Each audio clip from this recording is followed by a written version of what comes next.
ang mga hayop ay nakapagsasalita pa, may isang tigring naghahanap ng pagkain sa gubat. Sa kanyang paglilibot, nahulog siya sa napakailalim na hukay. Paulit-ulit na sinubukan ng tigre ang makahon, subalit siya ay nabigo. Sumigaw siya na sumigaw upang humingi ng tulong, subalit walang nakarinig sa kanya. Kinabukasan, muling sumigaw ang tigre upang humingi ng tulong, hanggang mapaos. Gutom na gutom at apunga-puna ang tigre. Lumupasay na lamang siya sa lupa. Naisip niyang ito na ang kanyang kamatayan. Walang ano-ano ay nakarinig siya ng mga yabag. Nabuhayan siya ng loob at agad tumayo. Tulong! Tulong! Tulong! Isang tigre! Pakiusap, tulungan mo akong makalabas dito. Kung tutulungan mo ako, hindi kita malilimutan habang buhay. Naawang lalaki sa tigre, subalit naisip niyang baka kainin siya nito. Gusto sana kitang tulungan, subalit nangangamba ako sa mga aking mangyari sa akin. Patawad. Sandali! Huwag mong isipin yan. Huwag ka mag-alala. Hindi kita sasaktan. Nagmamakaawa ako. Tulungan mo ako.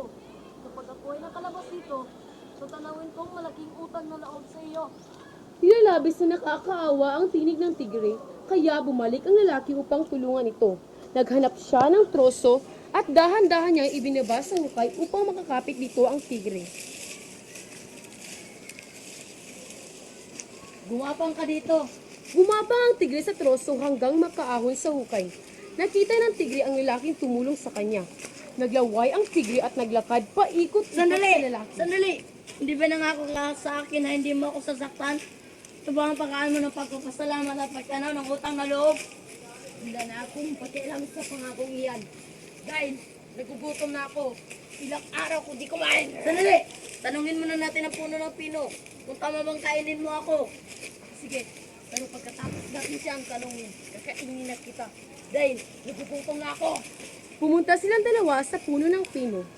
At ikinaliwanag ng tigre at ng lalaki sa puno ng pino ang Puno ng nangyari. pino. Nangako siya sa akin na hindi niya ako sasaktan. At tatanawin na ito ng utang na loob. Anong alam ng tao sa pagtanaw ng utang na loob?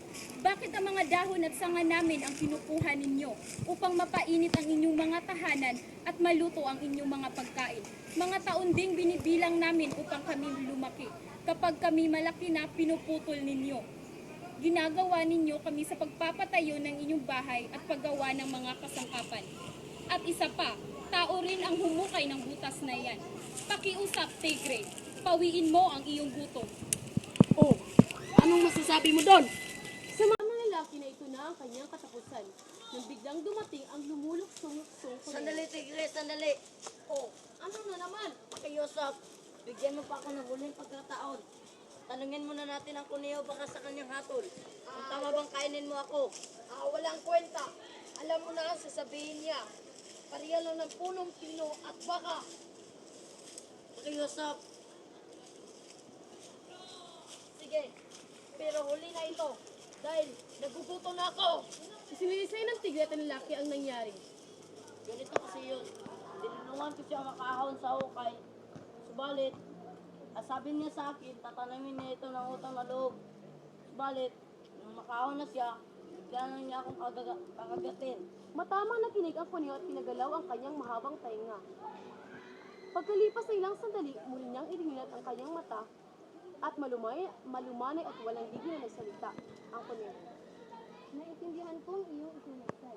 Subalit kung ako ang magpapasya at magbibigay ng mabuti na hatol, dapat tayong magtungo sa utang. Muli ninyong isasalaysay sa akin ang nangyari. Itulong sa akin ang daan patungo doon.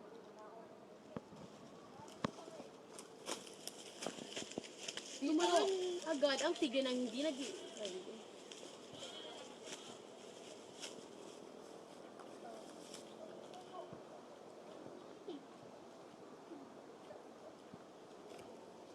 Itinuro ng tigre at ng lalaki ang hukay sa kuneho. Tignan natin. Sabi mo nahulog ka sa hukay at ikaw naman ay nakatayo dito sa taas. Pumunta kayo sa mga posisyon ninyo noon upang mapag-isipan upang mabuti ang aking hamon.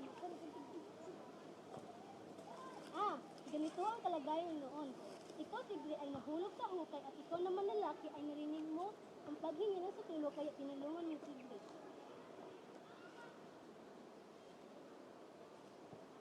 Ngayon, maaari na ako magbigay ng aking hatol.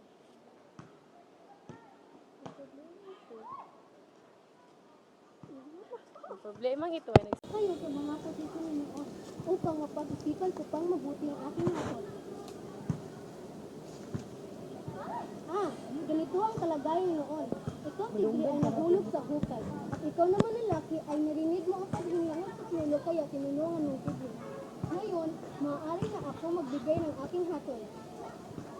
Ang problemang ito ay nagsimula ng tulungan ng tao tigre ang makalabas sa hukay. Sa ibang salita, kung ang tao hindi nagpakita ng sagutian at iniwanan si tigre sa hukay, walang naging problema. Kaya naisip ko na magpatuloy ang tao sa